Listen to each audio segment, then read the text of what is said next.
बीच समर सिंह को गुरुवार और शुक्रवार की दरमियानी रात उनको गिरफ्तार किया जाता है गाजियाबाद से। ऐसे में पुलिस उनको अपनी कस्टडी में ले चुकी है, लगातार उनसे पूछताछ हो रही है। हमारे साथ हमारे वरिष्ठ सहयोगी आशुतोष सर हैं। क्या कुछ अब तक सामने आया है, क्या कुछ नई जानकारी सामने आई है आकांक्षा दुबे को लेकर? आकांक्षा दुबे मौत में समर सिंह ने किस तरह की बातें कही है पूछताछ के दौरान? कई सारे सवाल हैं, इन सारे सवालों के जवाब को जानने की कोशिश करेंगे। ताजा अपडेट क्या कुछ है, इन सारे विषयों पर बातचीत करेंगे। पहला सवाल यही है कि समर सिंह पुलिस की कस्टडी में है, उनसे पूछताछ की जा रही है और पूछताछ के दौरान उन्होंने कहा है कि वो बेकसूर है। बिल्कुल, ये सबसे पहला रिएक्शन था समर सिंह का उस वक्त का, जब पुलिस गाजियाबाद के जो चाम्स क्रिस्टल सोसाइटी के जो फ्लैट में, जहां पे वो अपने परिचित के यहाँ ठहरे हुए थे, वहां जब पुलिस को समर सिंह ने देखा तो हतप्रभ रह गए, आश्चर्यचकित रह गए। उन्हें एक्सपेक्ट नहीं था कि पुलिस पता लगाते लगाते ढूंढते ढूंढते वहां तक पहुंच जाएगी। तो उनका पहला रिएक्शन पुलिस के सामने में यही था।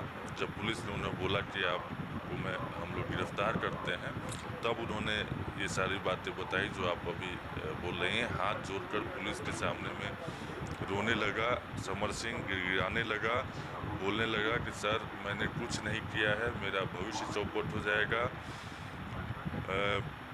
मैं इस दौरान पुलिस ने पूछा तो फिर आप भागे क्यों नहीं, आपने अपना पक्ष क्यों नहीं रखा? तो ये सब बातें उन्होंने बताई कि क्यों भागे वो, कहाँ कहाँ रुके, किन किन लोगों के पास रुके, संजय सिंह कौन है। यही है कि संजय सिंह को लेकर लगातार ये है कि भाई है, कोई कह रहा था करीबी है। उन्होंने क्या कुछ कहा है समर सिंह ने संजय सिंह को लेकर? नहीं, समर सिंह के मुताबिक जो मीडिया रिपोर्ट्स में जो खबरें आ रही है, पुलिस के सूत्रों से जो जानकारी मिल रही है, उसके मुताबिक समर सिंह का कहना यह है कि उनका सारा काम काज, मतलब सीए वाला से लेकर मैनेजर की भूमिका में एक तरीके से संजय सिंह थे, और वो उनके फास्ट फ्रेंड में से थे। मतलब इतना ट्रस्ट करते थे कि सारा काम धाम लखनऊ में ऑफिस था उनका, मुंबई में ऑफिस था, हर जगह का मतलब पैसों के खास तौर पर लेन देन से रिलेटेड सारे वर्क्स या जो भी असाइनमेंट उनको मिलते थे, उनसे बात करना, पार्टी से बात करना, कोई भी स्टेज शो प्रोग्राम्स वगैरह होते थे, तो सब कुछ वही लाइन अप करते थे। और उन्हीं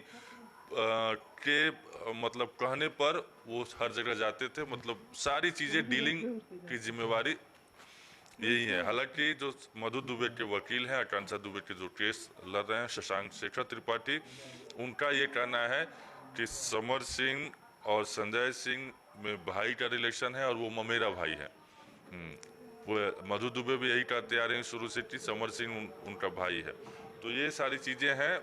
पुलिस को बहुत समय मिला है इस दौरान, गाजियाबाद से बनारस तक का सफ़र करने के दौरान। इस दौरान कई बार बातचीत होती गई, पूछताछ होता गया, नई नई जानकारी समर सिंह की तरफ से दी गई। सबसे अहम सवाल ये था कि अगर आप जो जैसा बता रहे हैं कि मैं इनोसेंट हूँ, उन्होंने बोला कि देखिए सुसाइड नोट भी नहीं मिला है। और जो लाइव में भी लास्ट टाइम में आई थी आकांक्षा दुबे, तब भी उन्होंने ये नहीं कहा है कि समर सिंह मुझे टॉर्चर करते थे, मुझे प्रताड़ित करते थे और मैं इतनी मजबूर हो गई हूँ, मैं सबसे बड़ा स्टेप उठाने जा रही हूँ। और न ही सुसाइड नोट मिला है। तो आखिर किस बिना पर हमें आरोपी ठहराया जा रहा है, किस क्या आधार है? सिर्फ मधु दुबे के ये कह देने भर से तो मैं गुनहगार नहीं हो जाता हूँ, इसीलिए मुझे छोड़ दिया जाए, मुझे गिरफ्तार नहीं किया जाए।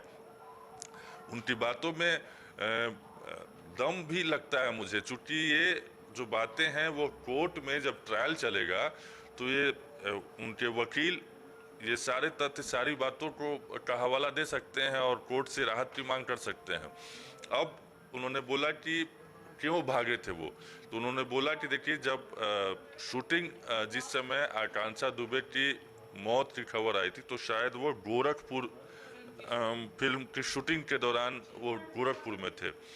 तभी उन्हें ये जानकारी मिली कि आकांक्षा दुबे ने सुसाइड कर लिया है। शुरुआती जो पूछताछ में उन्होंने बताया है, तभी उन्हें ये जानकारी मिली कि सुसाइड कर लिया है। उसके बाद वो घबरा गए थे, उन्होंने पोस्ट डाला जो कि सार्वजनिक भी है, रिप करके कुछ डाला था उन्होंने, पोस्ट डाला था। उसके बाद वो थोड़े से मतलब उम्मीद नहीं थी कि आकांक्षा दुबे ऐसा कर सकती है, चूंकि बहुत क्लोज रिलेशन थे, बहुत नज़दीक से एक दूसरे को जानते थे। तो उसी समय वो थोड़े से हैरान रह गए थे, परेशान हो गए थे। और अगले दिन अभी वो सोच ही रहे थे कि आगे क्या करना है, तब तक अगले ही दिन मधु दुबे आती हैं सामने और समर सिंह और संजय सिंह पर एफआईआर दर्ज कराती हैं और हत्या का आरोप लगाती हैं। उसके बाद से जो समर सिंह ने पुलिस को बताया है उसके मुताबिक, उसके बाद वो और ज़्यादा पैनिक हो जाते हैं, बहुत ज़्यादा डर जाते हैं, घबरा जाते हैं। और उस बीच में क्या करें, वो कौन सा अगला स्टेप हो, ये डिसाइड नहीं कर पाते हैं, क्योंकि उसके बाद से पुलिस की नज़र उन पर पड़ जाती है, पुलिस उनको गिरफ्तार करने के लिए प्रयास करने लगती। तो इस दुविधा में, इस उधेड़ बुन में समर सिंह ने यही तय किया कि अब मुझे तब तक इधर उधर रहना है जब तक कि हम गिरफ्तारी से बचने की कोई कानूनी प्रक्रिया शुरू नहीं कर दें। इस केस को ये करने के लिए, क्वेश कराने के लिए हम ये न कर दें। और उसी प्रक्रिया में समर सिंह और उनके वकील लगे हुए भी थे। इलाहाबाद कोर्ट में ये आवेदन देने की बात चल रही थी कि उन पर जो भी आरोप लगाए गए हैं उसमें कोई दम नहीं है, वो मनगढ़ंत है, ऐसा कोई भी साक्ष्य नहीं मिल रहा है, इसीलिए ये आरोप बेबुनियाद है और इसको क्वेश किया जाए। ये इलाहाबाद कोर्ट में जाने की प्रक्रिया थी, लेकिन उससे पहले वो पकड़े गए। इस बीच में उन्होंने बोला कि लखनऊ में आने के बाद वो लगातार टीमें, खबर आ रही थी रोज़ रोज़ की पुलिस पीछा कर रही है, इतनी टीमें बनाई गई है, ऐसे बनाई गई है, तो वो लखनऊ में ही अपनी गाड़ी को छोड़ करके सड़क मार्ग से चले गए। उन्होंने बताया कि कहाँ कहाँ वो ठहरे हैं इस बीच में।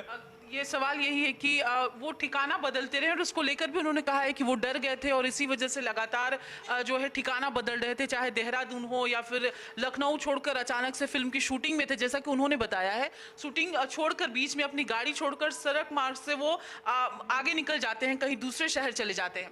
आकांक्षा दुबे को लेकर भी उन्होंने बहुत कुछ कहा है। क्या कुछ कहा है उन्हें आकांक्षा दुबे को लेकर और कहाँ कहाँ वो ठिकाना बदल कर रहते थे? उस सवाल का जवाब देने से पहले हम एक चीज़ बता दे रहे हैं, थोड़ी क्लियरिटी कर दे रहे हैं कि 25 और 26 मार्च को वो गोरखपुर में शूटिंग करने के लिए, जिस समय आकांक्षा दुबे की मौत की खबर सामने आती है, 25 और 26 मार्च को वो गोरखपुर में शूटिंग कर रहे होते हैं।